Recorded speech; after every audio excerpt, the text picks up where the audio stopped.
बिहार में हुई 1994 की कुर्मी चेतना रैली के संयोजक सतीश कुमार सिंह बिहार में इस लव कुश चेतना रैली करने जा रहे हैं, जिसको लेकर जनबोल न्यूज से खास बातचीत में क्या कुछ कहते हैं सतीश कुमार सिंह, हम आपको सुनवाते हैं। अभी लव कुश चेतना रैली करने का उद्देश्य तो हम बहुत कुछ क्या बताएं, लेकिन अभी एक रायशुमारी बैठक हमने रखा है 27 दिसंबर को रोज़ रविवार 11 बजे दिन में पीसी कॉलोनी के कम्युनिटी हॉल में 38 जिला से हम अपने कोयरी कुर्मी समाज के होनहार नौजवान बच्चों को बुलाया है और राय हम लेंगे कि क्या हमारी बात से आप इत्तेफाक रखते हैं। हमारा ऑब्जर्वेशन है आज के सामाजिक राजनीतिक परिस्थिति में कि बिहार में हम नीचे जा रहे हैं। कोयरी कुर्मी की सामाजिक राजनीतिक प्रतिष्ठा गिरती जा रही है, एमएलए की संख्या घटती चली जा रही है। हमको लोग सम्मान की दृष्टि से नहीं, उपेक्षा की दृष्टि से देखते हैं। कौन गुनहगार है, कौन जिम्मेवार है, इसकी चर्चा हम नहीं करना चाहते, इसलिए कि हमारी समझदारी साफ है कि हमारे पुरखे थे सम्राट चंद्रगुप्त मौर्य, उसके बाद अशोक, सम्राट अशोक है न, उसके बाद अगर आपको याद होगा तो महात्मा फूले थे, ज्योतिबा फूले थी, उसके बाद महात्मा ज्योतिबा फूले थे न, उसके बाद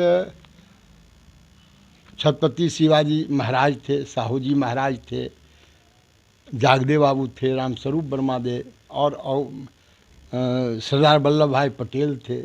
बहुत सारे हमारे पुरखे थे, उनका विचार था और उन्हीं के विचारों से अनुप्राणित होकर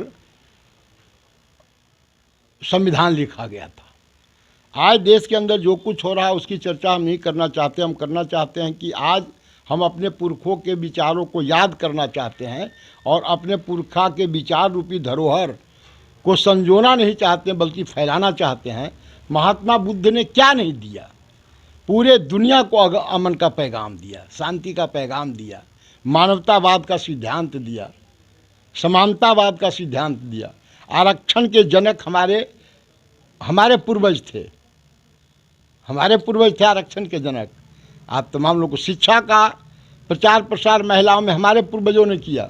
औरंगजेब के चंगेजी पंजा के खिलाफ हमारे पूर्वजों ने, शिवाजी ने शक्ति दिखाकर बताया कि किस तरह से जुल्म का नाश किया जाता है और जियो और जीने दो का नारा दिया।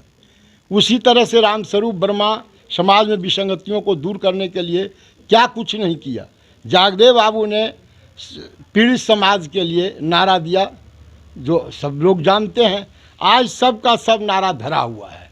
उसी को याद करते हुए हम अपने नौजवानों से कहेंगे कि पहले अपने शक्ति का परिचय दो और शक्ति का परिचय देने के लिए पहले एकजुट होवो, आपस में भाईचारे का रिश्ता कायम करो, कदम से कदम मिलाकर आगे चलो और फिर शोषित पीड़ितों को गले लगाओ, है ना। सामाजिक विषमता को मिटाने के लिए आगे बढ़ो और अपने पुरखों के रोशनी में अपने देश के संविधान को बचाने का संकल्प लो।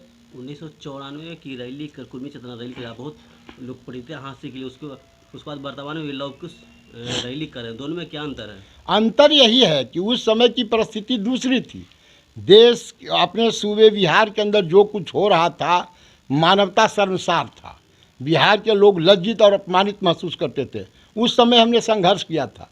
आज के तारीख में जो कुछ लव कुश के प्रणेता और नेता जिनकी चर्चा होती है, इन लोगों को तो अता पता भी नहीं था। ये लोग तो इन्हीं लोग का बाएं दाएं झोला टांग रहा था। हमने संघर्ष किया था, लोगों को बुलाया था और एक हम अदना सा चीज़ थे, लाखों लोग जुटे थे संकल्प के साथ एकताबद्ध होकर के। जो प्रतिकार रैली हुआ, चेतना रैली हुआ, उसी के बुनियाद पर आज बना। लेकिन आज 26 वर्ष हो गया उस रैली का, हम वहीं के वहीं नहीं खड़े, हम पीछे चले गए। कुर्मी रैली के बाद 32 यहाँ एमएलए हुआ करता था, कुशवाहा का 29-30 रैली एमएलए हुआ करता था।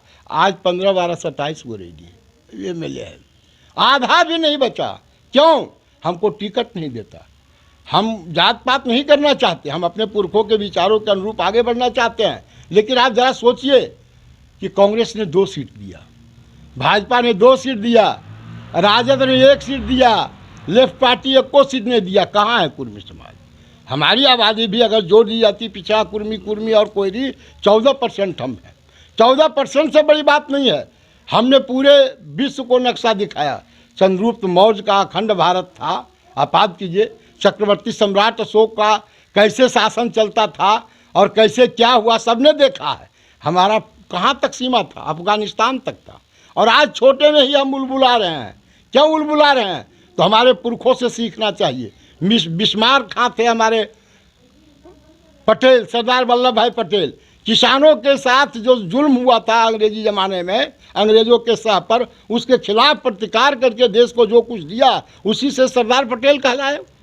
और उसी तरह की बात अगर देखिएगा, छत्रपति साहू जी महाराज आरक्षण के जनक थे। आरक्षण वर्ड का पहला इस्तेमाल किया उसने अपने राज में, पहला किया। मतलब यह हुआ कि बहुजन समाज के लिए हमारे पुरखों ने, गरीब गुरबों के लिए, शोषित पीड़ितों के लिए आवाज़ जो उठाया था, कहीं न कहीं दब गया। कुछ जो मुट्ठी भर लोग अपने मनमाना राजनीति के लिए, व्यक्तिगत राजनीति के लिए, अपने कुर्सी के लिए जो राजनीति करते हैं, उन लोगों ने उनके विचारों को दबा दिया।